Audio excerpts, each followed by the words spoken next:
We're live. Welcome. All right, what's going on? Hey. So thanks for coming on the live stream here and discussing the shift in the real estate market. As you know, and I know, lots changed this year and probably will continue to change, but we wanted to jump on. Hopefully some people join in with us and want to conversate and hear what the changes are. But without further ado, this is Zach Ryan and Aubrey Weber, and the real estate professionals here in the Placer County area, serving the greater Sacramento area. And let's talk about the market.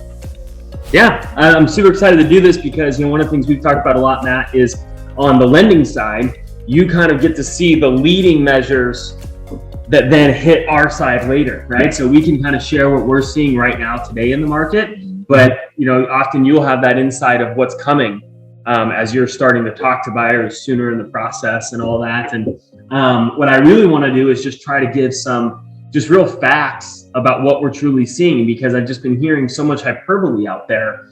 I don't know if you saw, I posted a post on some of the socials today about, in general, all this hyperbole that people that people hear that headline and they take that as truth and don't dive deeper. The example I heard was about the sale of video games going down and there being concerns of a recession in that industry. And then they kind of really quietly gave a few more details that they're projecting a 1% decrease over the next quarter. And that's after unreal record highs during the lockdowns of people buying more video games than normal. So the truth is 1% less than an insane high amount. And yet the headline was video game sales dropped for the first time in years, So anyway, I want to figure out, can we share the practical truth of what we're seeing and maybe help some people weed through some of the hyperbole out there? Yeah, because I'm seeing people just hear or see the word rise and they just run for the hills. And really, it's not like we're at 18% like I guess it was, decades and decades ago when it was mayhem. But really, it's not a negative thing right now. The interest rate isn't as damaging as people think, but they just kind of cut themselves off from learning about it and see how they can actually take advantage of what's going on right now. So that's definitely where I see things as an issue, is people just kind of run for the hills and just kind of give up. And I don't want that to happen. No, I think that's important, because you're right. It's educate and advise, right? And, one of the things we have to do is make sure that we're advising our clients about the facts that are out there, about what's really happening in the market, what it means to them. What it means to one person might be different than the next family. And their situations are all unique. And so, Zach and I really talk a lot about tailor-fitting plans, getting a plan in play. But, hey, I have a goal of buying a house. Well, what's your plan? I don't know. And people running in circles thinking they're doing the right activity towards moving to the goal. But really, it's like, hey, I want to buy a house in a year. Okay. They meet with me in a year, and then they find they're another year out because they should have done different activities. And so that's where we really press to say, okay, well, meet with us today. Let's help you create a plan that's free. And that way you have, professionals that are experts in their industry pointing out the things, the pros, the cons, the things you might not be aware of that aren't even on your radar, and then getting them on your radar so that now you're in a position where you just do an A to B line. You follow the directions and you know that you'll get the results. And when that year comes around, you'll be able to hit your goal, which is super important. 100%. So what are you seeing? What's been going on over the last, pick a time frame that you want, I guess, right? What's relevant? April. Yeah. So in April, we saw loan application volume drop significantly. And when that happened, I could have told you that in May and June, the market was shifting. And what had happened is that we had one of the biggest rate increases in the shortest period of time in history, and that's due to inflation.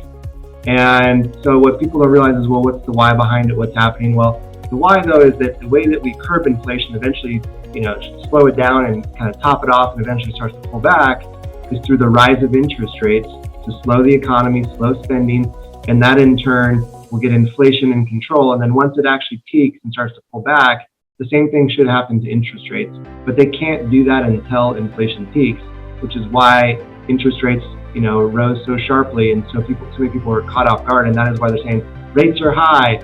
Yeah, they're higher than what they were, but historically they're still really, really good. Yeah, 100%. So I think that one of it obviously depends on who's watching this, but if we think of our consumer, right? So primarily our buyers, right? Obviously you do a lot of purchase loans. We help a lot of buyers. Who's the buyer that maybe if they were gonna buy right now, maybe shouldn't? Yeah, that's a good question. So, you know, Well, it's not everyone, right? Some people think Yeah. no one should buy right now. But yeah, who is the person that fits that category? you know, so maybe the person that shouldn't is, you know, someone that doesn't have to. Maybe they can wait and see. Maybe they have different assets in play. You know, someone else that maybe shouldn't is, you know, like it depends on the, you know, you're moving up, moving down, those types of things. I mean, you have an opinion on that, right? But depending on the circumstances, I think that the market's shifting from buyers having a little bit more control than from sellers. So before it was like, hey, we can see you sell your home really easily, but then it's tough to go find another home. Now I think it's, you know, we might have a tougher time selling your home, but then it's going to be easy to go find another home. So there's a new problem being created right now. And so again, it kind of depends on the seasonality of things. Like right now, you know, it typically takes 30 days to do an escrow. And so school's probably starting for a lot of people in the next 30 days. I think families that have kids going into school, if you didn't already make the move this year, you might want to wait until maybe your school things, you know, school situation settled out a little bit. What do you think? What's kind of your thoughts on that? For me, the people that I'm most, you know, kind of counseling to wait a little bit are the people who are trying to do flips, are trying to bet on the market. You know, flips have been really easy for the last 2 years when you could do nothing to the house and in 4 months, it's probably going to have gone up enough to cover your realtor fees for selling the property and marketing it, right? So you had such little risk of not getting your money back.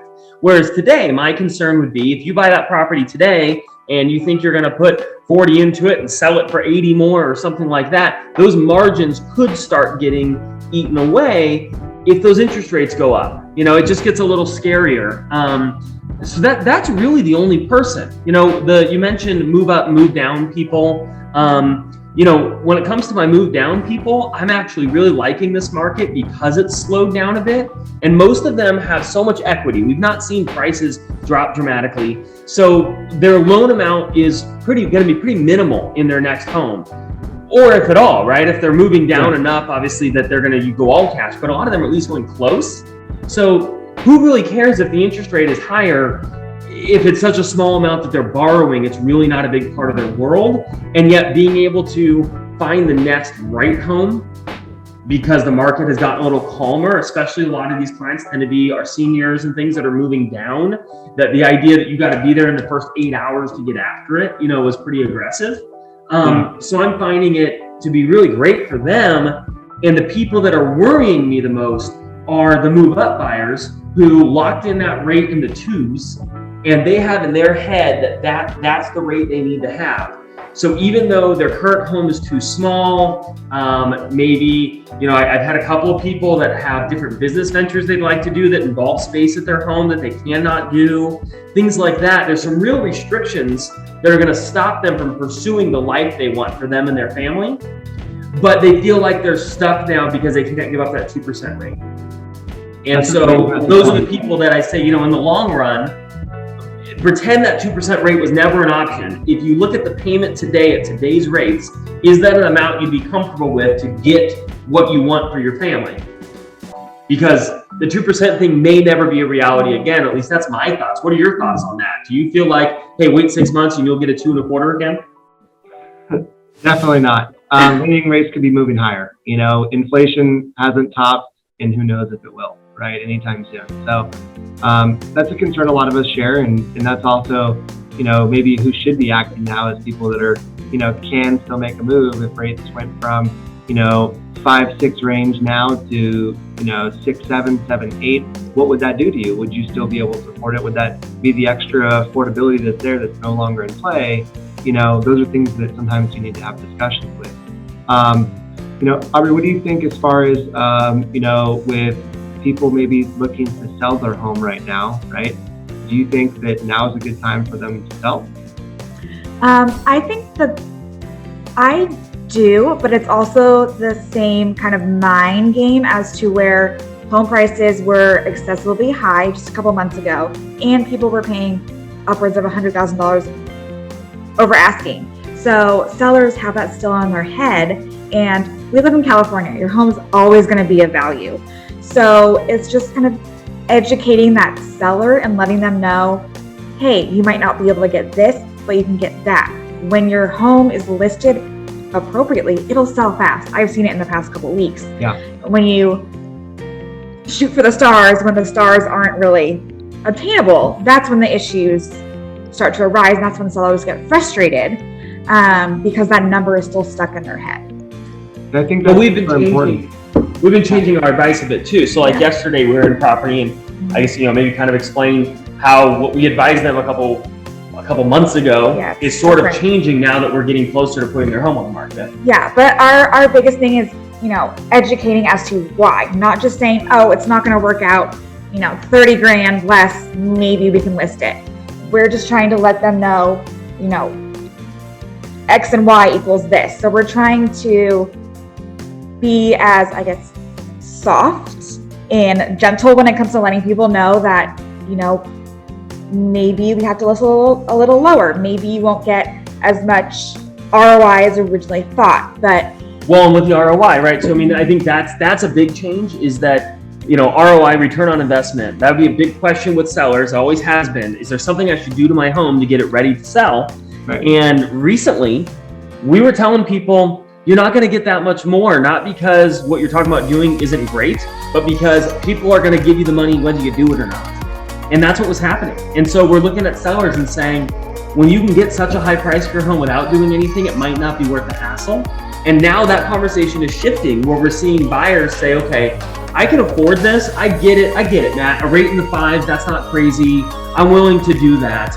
But I'm not willing to do that and buy a house that needs everything. Yeah. So now all of a sudden, we were running numbers today that we're going to be advising that, we're meeting with a contractor tomorrow, that we think that if a seller is willing to put in 30 to 40 grand that we would not have advised them to do a couple months ago, they may actually get 80 to 100 grand more for the home now, because it's becoming that much more important for buyers that they're saying, look, if we're going to have a big payment, we'd rather have maybe even a few $100s more bigger payment, but with this house pretty move-in ready, than a little bit of a low, because either way it's high. So if I'm going to stretch on the payment, I want to stretch on the payment for a house that the kitchen has new countertops and it has new floors and I don't have to do anything right away, than for something that needs a ton of work. And so suddenly that's the irony, right? Is if you're a flipper, I'm worried about the margins for your return on investment while you hold the home. But if you're a seller who's only going to be paying fees to market and sell the home once, it's not the purchase and then doing that, I'm starting to actually say it may be worth, especially in this circumstance, our seller's not in a huge hurry and they've already moved out of the home. So you don't have the hassle factor of being under construction. We're basically going to be saying, give us a month and a budget, and we think we can help you net more. Well, those are fantastic points. And so, I'm having a lot of conversations with a lot of people. And, I guess an advantage that I have as a lender is obviously I talk to lots of realtors, as a buyer's agent, seller's agent on every transaction. And as you do them, you talk to probably a bigger group of people. And so, I'm always asking for opinions. I'm always asking for feedback. And the reason why is I'm just an information junkie. Like, I can't get enough. I'm always like, what's going on here? I need data, facts. What are you seeing? What do you like? So the message I'm kind of, getting, I think, from a lot of people, which I think you just said too, is setting proper expectations, right? 100%. We are no longer in the market we were 90 days ago. If April was when the rates, I saw the loan application volume, the rates start to peak, maybe you could call April, May, the top, and is that for the year or for the market altogether? We don't know. That's to be said and seen down the road. But, what I would say is that that's basically the market was shifted from sellers in control to moving towards more of a buyer's, control. And I wouldn't really call it a buyer's market because, classified as so much inventory and there's certain parameters. I know that a lot of people will probably beat this video up if I said it's a buyer's market, because it's not technically on paper, but buyers are getting into control. And, the thing that they don't realize is that, interest rates rose and values were already high. Okay. And with inflation being high, something has to give right now. And, I think that in the short term, rates can't give because of inflation. So we're starting to see this pullback in values because of affordability. Affordability is out of whack right now, and people can't afford said price at said rate, because I get a lot of people that are putting in applications, but they can't get what they want, right? I need to buy this house to get for my family, and they're priced out. And so affordability has to get it back in play. So That's kind of the, downside to it. The upside to it is that there's a lot of buyers, and what I'm seeing come across my desk right now is, the people that were on the sidelines the last 2 years, let's say, trying to buy a home with a VA loan, with down payment assistance, with an FHA loan, that couldn't beat the 20% conventional offers now. And those people are starting to come in and they're having their way. I had like, $50,000, $20,000 under what you're listing it for because it's priced high, right? I want, these repairs done. I want seller concessions. I want all three. I mean, in the right home, you might be able to, negotiate that, right? Yeah. But we're seeing those types of things, and the buyers are kind of getting in their way. And I'm starting to see that that's the type of client right now that's like, hey, I want to capitalize off it because while everyone else is on the sidelines and waiting for rates to fall back down, this is an opportunity for me to come in and have some negotiating power, have more homes to choose from where I like that house, but I want these credits and these upgrades, and I'll give you that price, or at this price point, it makes sense for me. And then sellers are willing to actually entertain that loan now. So I'm seeing a shift of the types of clients that come across my desk right now, which is really cool to see. Now other people are getting the wins versus the big down payments and the, whatever the cash buyers and those ones that were, getting the wins probably the last couple of years. So there's always opportunity in every market. It just looks different for different people. And so that's really, I think, the one thing that I'd like to send as a message is like, there's always opportunity, but talking to an advisor, talking to a team that knows what they're doing, that can identify, is this right for you? Is it a good time for you? What are the pros and cons? Let's walk through those things, both sides to it, so you understand what you're getting into, right? Well, and I think so. Now I think is the perfect segue. If we're saying that something's got to give, then the logical thing is these prices got to tank. And my answer to that, to kind of help people understand why it's not happening, and mind you, I graduated high school in 2008.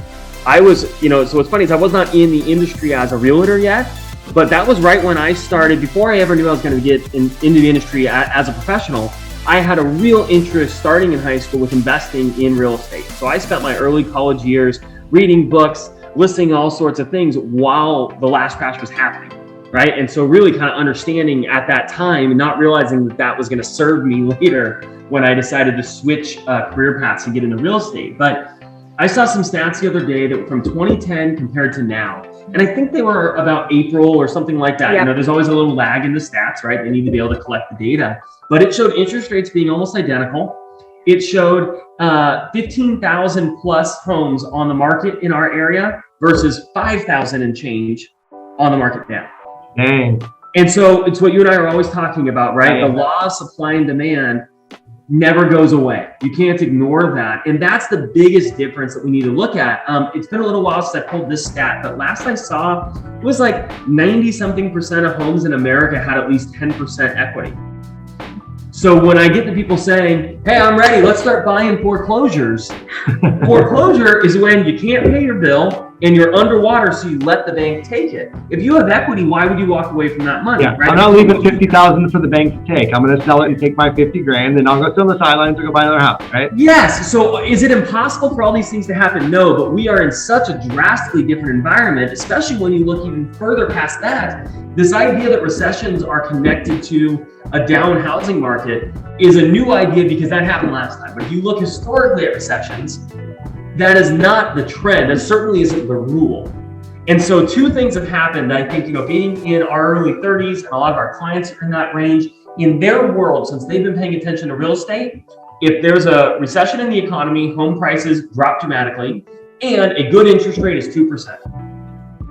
So that's the story that we're having to, as she said, gently and politely, but firmly and with data, kind of help our generation understand those two things actually are exceptions to the rule, not the rule.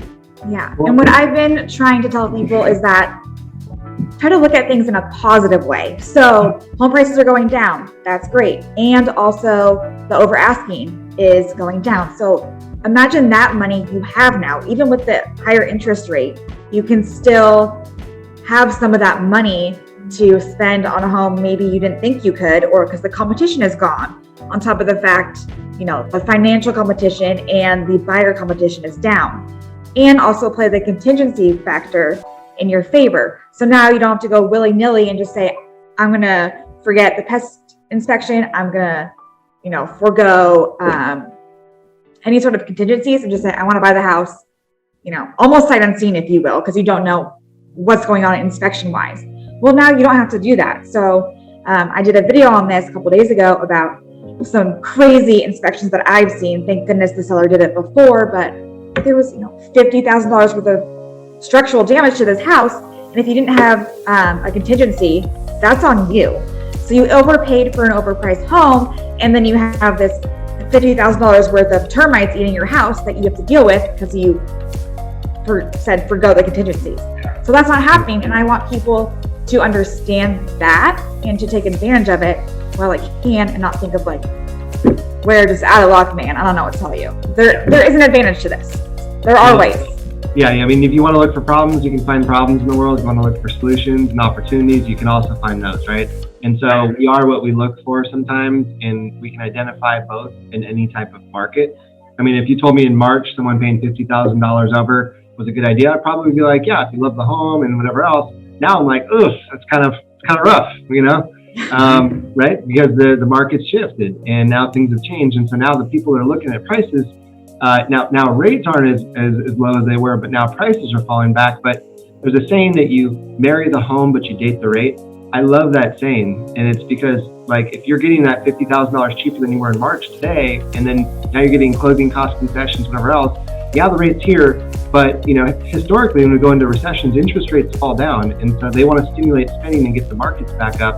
So there's the cycle of interest rates, and historically they do fall. So if we see inflation top out and start to fall, interest rates should follow. Now to what level? Probably not back down to 2% or whatever it was again, but let's just say it drops down, you'll have the ability to potentially refinance into that lower interest rate and payment with the same lower purchase price that you had now, right? Which is something that a lot of people don't really know or aren't aware of, that's a benefiting factor to you if you can negotiate a good price right now.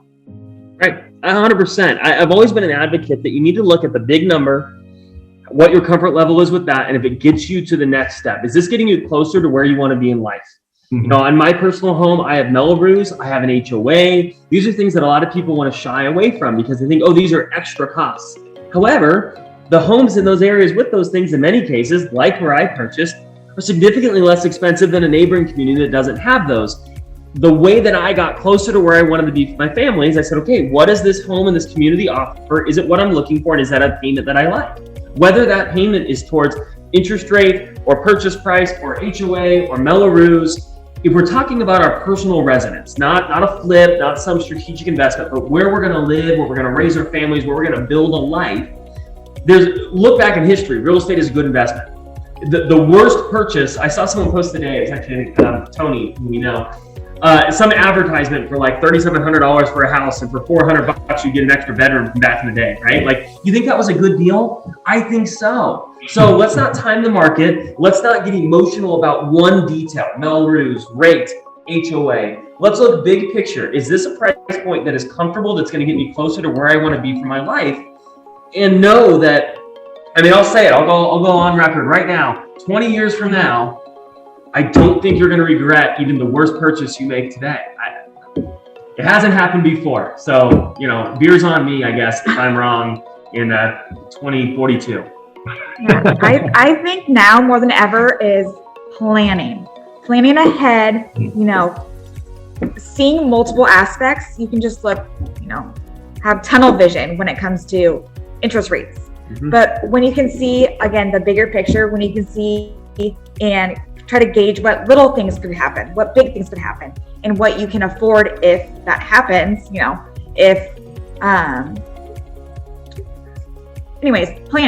Planning is just the biggest thing you can do. I like to write things out. I even like to draw kind of like a map so I can physically see what my future can look like and what I can afford or not afford, what bumps in the road could be ahead. So, and you can't do that though without advice, right? Yes. So this is where, like Matt, like your job just got more fun, and I know that you actually like this stuff, so you'll probably enjoy it.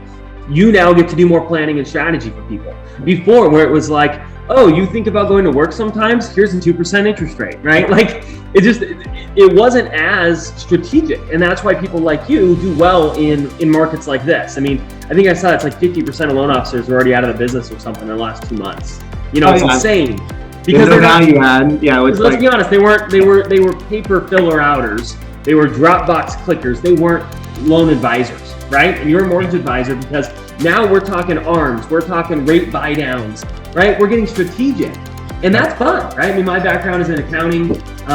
She's in background in political fundraising, strategy, right? I mean, that's our game. And so I think that's the big thing is make your plan, but don't go making your plan alone. Yes. Hit us up, right? I mean, that's why we do these things, right? So if you're watching this, we love, Matt's just like us, we love getting into the weeds. What are your goals? Where do you want to be? And we might tell you it's going to be longer than you think it's going to be, or we might tell you, honestly, you're ready now, right? Well, so one of my favorite sayings is a goal without a plan is just a dream, because that's home ownership. It's a dream a lot of people have, and it becomes a goal someday, but if you don't create the plan, how are you going to get there, right? 100%. It takes planning.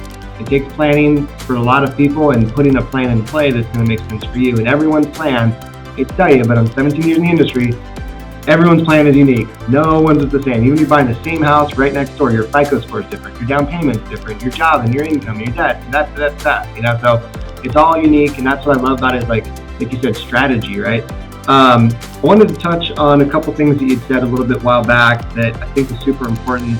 And we had a real estate economics event last week, and so we brought in this chief economist he's been doing it for 31 years on MSNBC. His name's Stephen Thomas, and he broke down the real estate markets, a lot of data and facts. And so there was, I could go on and on about it, right? I had a huge note sheet of stuff and had all these questions, but something that you kind of touched on, which I'll kind of bring up some stats he said, but two of the last 6 recessions that we had, housing dropped in price, and one of them was the Great Recession. So that was like caused by bad loans and housing. But 4 of 6 actually housing performed and did well. Mm-hmm. So that's actually more times than not recently in the last 6 recessions, housing did well. So that's something to consider. Inflation, right? So it's the dollar basically print too much money, and the dollar kind of gets in trouble. Assets typically perform well. So I know we're kind of we went from quantitative easing to quantitative tightening, where they're pulling liquidity out of the market. That's what's kind of really a lot of these drawbacks are in like stocks and assets that are out there, right? But typically assets perform. That's how you offset inflation, and that's going to be a problem the next decade or two as well. As we get into recessions, every time they print money, it's more and more money every time. That's a problem for the dollar. So how do you strategically set yourself up for success against that is by owning assets. And the best asset class you got to start with is your real estate portfolio, right? 100%. Your single family residence, owning a home, the American dream, which is getting tougher, which swings into the next part about supply and demand. And, we have a really cool real estate tool. Zach and I have used this for years, but we can go over any housing area in any city and tell you what's going on with the real estate report card that I have of how many homes are being built, what's the new household formations, what's the current builders and builds out there, where are we currently at supply and demand, the economic tool that's number one to tell you your value and how healthy that real estate market is. And that is something we pull up as part of our presentation to show you, hey, and it's, oh, by the way, it updates monthly, so it's current. It's not like it's like last year's, right? But what's cool is we could say, hey, this is a strong real estate market or it's not. You should buy here or you shouldn't. And maybe right next door at the next zip code might be a little bit better. You might want to know that, right? And so we start with that. And then there's also this cost of waiting analysis with what the projected forecast is with supply and demand and interest rates and those types of things. And what does it look like today versus 6 months or a year from now? And I did that. We've done it for years, right, Zach? And people were like, "Hey, 1 year, 2 years ago, that we gave them the forecast of waiting a year or two. Look what's happened, right? We forecasted." Son of a bitch! You weren't kidding. Yeah. Yeah. So it's like, hey, it's $600 more for that same payment. Damn it. Yeah. I'm sorry, Mr. Customer that waited, but now if you want to do it, it's still better than not. But we tried to tell you 2 years ago to do it, and we had data to support that. It's not our opinions. It's facts and data that we pulled together to give you as resources so you can make an educated decision. And so I think that's really what's important is that, we do strategize. We'll be here next year, right? We want people to get wins. And, when you do that with a good moral compass, good customer service, taking care of the client first, you naturally get wins. And so I just kind of wanted to talk about that because those were some of these notes that I was taking when I was looking down and, you know, wiggling this my arm. I was drawing some notes here to kind of reinforce what you're saying, that, you know, values aren't gonna tank. They're, you know, we're gonna see, the report was that, hey, we'll see a little bit of a pullback, and then interest rates are gonna start to pull back, and next year's forecast to be a balanced market. And a balanced market is where it's kind of in the middle, maybe 1 month or whatever else, a seller, buyer, boom, boom, back and forth. But it's this ping pong match, not where, you know, this crazy market where sellers are just getting anything they wanted.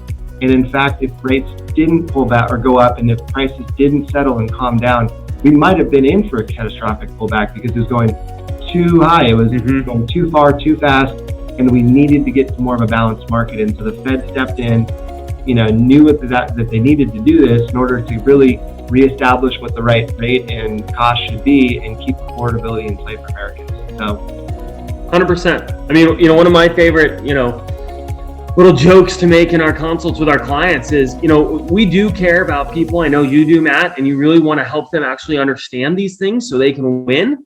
But, you know, depending on who's seeing this or who's meeting with us, they don't know us that well. They don't know if that's true. So the flip side is, we're not that old. We're going to be doing this for a lot longer. And the reality is, helping you get to that goal is what's going to make you absolutely love us and tell everybody else how much you love us. And that's what's going to feed our families, right? So my joke is always, I care about you. And even if I don't, it's in my best interest to treat you well anyway. You know, it's just, you know, this is the fun stuff. And so, you know, you can call Dave Ramsey and get 30 seconds of airtime and try and get all your life sorted out. Or you can come sit down with us for, you know, 60-minute consult and then an ongoing relationship to walk you through lining everything up. Because, you know, the reality is a lot of people are going to miss some opportunity right now. You know, they say when people get greedy, you should be careful. When people are being careful, you should get greedy. And people who have been planning and understand are going to see huge opportunity right now. I'm personally working my way towards purchasing an investment property. This is an opportunity to jump in on that kind of thing. And if you're not in that position right now, let's get you building that direction, right? You can wait and see what happens to you in life, or you can proactively set a goal and build out a clear plan to get there. And that's just, to me, that's the fun of this game, right? That's what drew me into it in the first place. So I'm pumped for the next, you know, year or 3 or whatever this is, where those of us that love getting into the nuts and bolts of this, like, are really going to get to flex our stuff and help some people. Yeah, and that's why conversations like this go so much further than just Googling everything or trying to read out the data. Like, have a personal one-on-one conversation with us, and we're able to explain things better than, you know, Wikipedia could. So that's where we like to start and build our relationship with our clients, is that first consult where we explain things and we're meeting one-on-one, we're building a connection, and then we begin the education process. 100%. I love it. So with that said, we'll wrap things up here, but you know, I think just the final topic that, you know, I wanted to just touch on before we go is buyers don't understand how we get paid, and I think that, like, they don't realize that, you know, like, the Your Services Act, like, as a buyer's agent, is free. Like, just have a quick talk about how, you know, I mean, we do these free consults, like, we give so much and there's no cost to it. But, you know, everyone's like, well, there's no cost, that doesn't make sense. But how do you get paid as a buyer's agent helping someone buy a house? I mean, we get paid by the seller, right? So as a listing agent, we list a lot of properties as well. And it is part of our deal with the seller that we say, hey, here's the total that we charge for our services. However, in the likely case that a buyer's agent brings a buyer, we, the listing agent, will give a portion of our commission to that buyer's agent. And that's a deal we make with the seller. So really, I mean, I said a moment ago that we get paid by the seller, but really on the buy side, we're getting paid by that listing agent, who is essentially hiring us as their proxy to help them sell that home. Right. So that's why there's also sometimes even that misconception of going straight to the listing agent and that you're going to get a screaming deal. The reality is, contractually, the listing agreement is entitled to that full commission, whether they represent the buyer or whether somebody else does. They're just agreeing to give a portion of theirs away to a buyer's agent, because we all realize that we can all do better by our clients if we work together. Perfect. In full disclosure, with a lender such as me, and I'm not a broker, I don't charge a middleman fee to get the loan, but I don't have any application fees. There's no cost to do consultation, no cost to get pre-approved. get all the way to the closing table, and then we have our lender fee that's part of your closing costs when the loan's done. So my incentive is to get you done, get it done. Because if you didn't, then I worked for free. And I don't know about you, but no one wants to work for free. And not only that, but I want you to get the win. That's why we strategize about building the plan. So if there's no cost and obligation up front, and we can get you these wins, then why wouldn't you create a plan to hit your goal, right? I mean, that's really the question I really try to plant in people's heads. So with that said, how do they contact you, Zach and Aubrey? Let's maybe just give you a quick plug here, and then people know how to reach out to you if they have any questions or want to book a consultation. Yeah, I mean, you can find us on ryanreg.com, the Ryan Real Estate Group. We're on Instagram, we're on Facebook, Ryan Real Estate Group. Your handles are? Aubrey J. Weber on Instagram. And you can DM me. I'd be happy to discuss what we just discussed and, potential buying and selling, what it's going to look like in the next couple weeks, months. And we're happy to be your guide and advocate and help you. 100%. All right, cool. Well, thanks for coming in, guys. Appreciate it. Have a great rest of your day. Yeah, you too, man. All right, see you later. Bye. Bye.